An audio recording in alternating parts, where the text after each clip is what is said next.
बेटा थोड़ी सी मदद कर दो। कैसी मदद अंकल? बेटा बहुत दिनों से ठीक से खाना नहीं खा पाया हूँ, बहुत जोर की भूख लग रही है।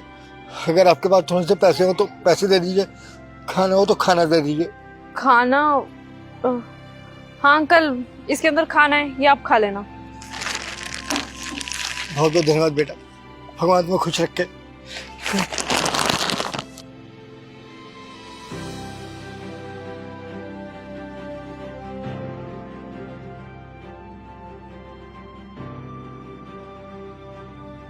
चलो अंकिता, चलो।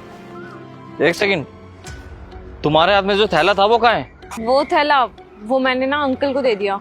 वो बेचारे बहुत दिनों से भूखे थे, शायद वो कह रहे थे या तो खाना दे दो या थोड़े से पैसे दे दो। तो मैंने सोचा जब उसमें लंच है तो इससे बढ़िया तो उनका पेट भर दिया जाए ना, इसीलिए मैंने वो थैला अंकल को दे दिया। क्या क्या कह रही हो तुम? दिमाग सही है तुम्हारा?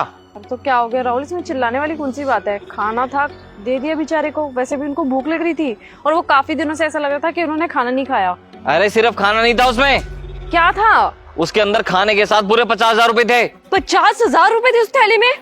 तुमने मुझे पहले क्यों नहीं बताया? हाँ, कहाँ गए वो अंकल? इस साइड गए थे, बस इतना पता है। हो गया काम, कर दिया ना नुकसान। शक्ल तो पहचान लोगी? हाँ हाँ, पहचान तो लूंगी। तो चलो ढूंढो उसको।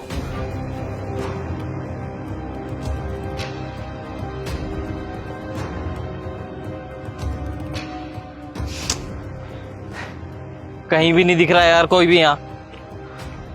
क्या करें अब? मुझे तो लग रहा है गए पैसे। चलो वहां चल के देखते हैं। अरे राहुल, वो रे वो अंकल। अंकल जी, ये लंच जिस थैली में था वो थैली कहाँ है?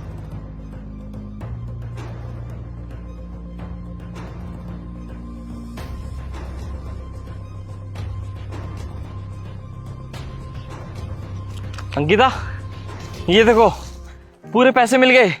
थैंक गॉड, पैसे बिल्कुल सेफ हैं। अंकल, आपको पता नहीं चला कि इस थैली में 50,000 रुपए थे? आपने थैली वहां फेंक रखी थी। वो बेटा मैंने थैले में से खाना निकाला, ये मेरे लिए बेकार थी थैली, इसलिए मैंने वहां फेंक दी और यहाँ बैठ के खाना खाने लगा बस। बेटा मैं तो देखा ही नहीं कि थैली में 50,000 रुपए पड़े हैं। बेटा बहुत जोर से भूख लगी थी ना, इसलिए मेरा ध्यान तो सीधा खाने के डब्बे पे गया। मैंने खाने का डिब्बा निकाला और यहाँ बैठकर खाने लगा। अंकल, मैंने आपको कहीं देखा है। अरे बेटा भिखारी हूँ, सड़कों पर इधर उधर भागकर भीख मांगता रहता हूँ, कहीं से खाना मिल जाए, कुछ पैसे मिल जाए। कहीं भीख मांगते हुए देखा होगा? अरे नहीं, ये कैसी बात कर रहे हैं आप? आपका तो इतना बड़ा घर था। अनिल जी तो हो आप। बेटा तुम मेरा नाम कैसे जानते हो? अरे अंकल जी, लगता है आप भूल गए। याद है आपको 14 साल पहले जब मैं आया था इस शहर में, मैं किसी को नहीं जानता था, ना मेरे पास रहने का ठिकाना था ना खाने के लिए कुछ। और आपका इतना बड़ा आलीशान घर था, मैंने किराए के लिए कमरा मांगा आपसे, लेकिन आपने उस वक्त मेरी इतनी मदद की कि मेरे को फ्री में रहने के लिए कमरा दे दिया। और देखिए अंकल जी, उस कमरे की बदौलत आज मैं इतना बड़ा आदमी बन गया हूँ। पास में ही मेरा बहुत बड़ा घर है और ये मेरी वाइफ है अंकिता। राहुल? राहुल बेटा तुम राहुल हो? लेकिन अंकल जी, एक बात समझ में नहीं आई, आपके पास तो सब कुछ था, बड़ा घर, बड़ी गाड़ी, नौकर चाकर, फिर ऐसी हालत? समझ में नहीं आया अंकल जी, कुछ क्या हुआ है आपके साथ? कुछ बताओ ना। क्या बताऊं बेटा, जब तू मेरे घर में आया था तो मैं तुझे बताया था ना कि एक मेरा बेटा है जो मैंने विदेश में पढ़ने के लिए भेजा है। बेटा तेरे जाने के बाद वो वापस आया, लेकिन साथ में एक अंग्रेजन को लेकर आया। पता चला उसने उससे शादी कर ली थी वहां पर। बेटा घर में आने के बाद उसने मुझे धोखा दिया, चालबाजी से मकान के सारे कागज अपने नाम करवा लिए, यहाँ तक कि जो जमीन जायदाद थी, पैसा था, सब कुछ उसने हड़प लिया। मुझसे झूठ बोलता रहा कि पापा जी सब कुछ बेच बाच कर दूसरे बड़े शहर में जाके रहेंगे। मैं उसके झांसे में आ गया बेटा। पता नहीं चला बेटा कब वो सारा पैसा लेकर अपनी बीवी के साथ गायब हो गया।